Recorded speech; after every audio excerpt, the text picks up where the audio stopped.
السلام علیکم، آپ دیکھ رہے ہیں کے نیوز چینل۔ خبر شامل کرتے ہیں کراچی سے۔ ہماری نمائندہ محمودہ بانو کی رپورٹ کے مطابق لیاری جنرل اسپتال ایک بار پھر میدان جنگ بن گیا۔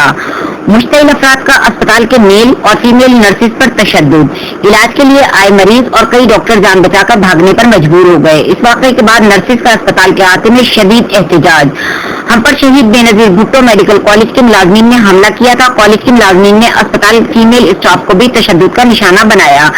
لیاری جنرل اسپتال میں قائم کورونا مریضوں کے لیے آئسولیشن سینٹر وجہ تنازع بن گیا۔ کورونا آئسولیشن سینٹر اسپتال کے بجائے کالج کے زیر انتظامیہ ہے۔ کالج انتظامیہ اسپتال کے معاملات میں مداخلت کر رہی ہے۔ اسپتال میں ادارہ برائے قلب کے بالائی حصے میں کورونا مریضوں کے لیے آئسولیشن سینٹر قائم کیا گیا ہے۔ کورونا وائرس کے مریض اور دل کے امراض میں مبتلا مریضوں کے لیے ایک ہی داخلی راستہ ہے۔ کورونا کے مریضوں کی وجہ سے دیگر مریض بھی متاثر ہو سکتے ہیں۔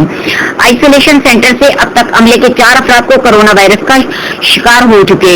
کورونا آئسولیشن سینٹر کا فوکل پرسن کالج کے برطرف ملازم کو لگایا گیا۔ بلدیاتی نمائندے بھی مظاہرین سے یکجہتی کے لیے پہنچ گئے۔ یو سی وائس چیئرمین عبداللہ دستی کا حکومت سے واقعے کا نوٹس لینے کا مطالبہ۔ اسپتال کے عملے پر تشدد قابل مذمت ہے، اس بات کا انہوں نے اظہار کیا۔ کہ چپ کرنا چاہ رہے ہو کہ حق کی آواز بند ہو جائے، دبا دے، تو یہ نہیں کر سکتے۔ ہم اپنے مطالبات چاہ رہے ہیں کہ سیکریٹری صاحب کو، آج نوید صاحب ہمارے ایجنٹ صاحب انہوں نے بات کی ہے کہ میں سیکریٹری سے جا کے ملوں گا، یہ ایشو ایڈریس کروں گا۔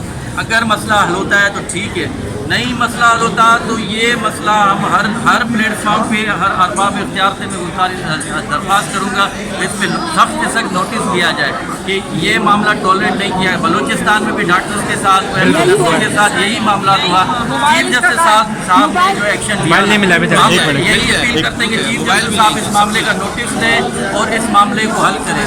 Thank you.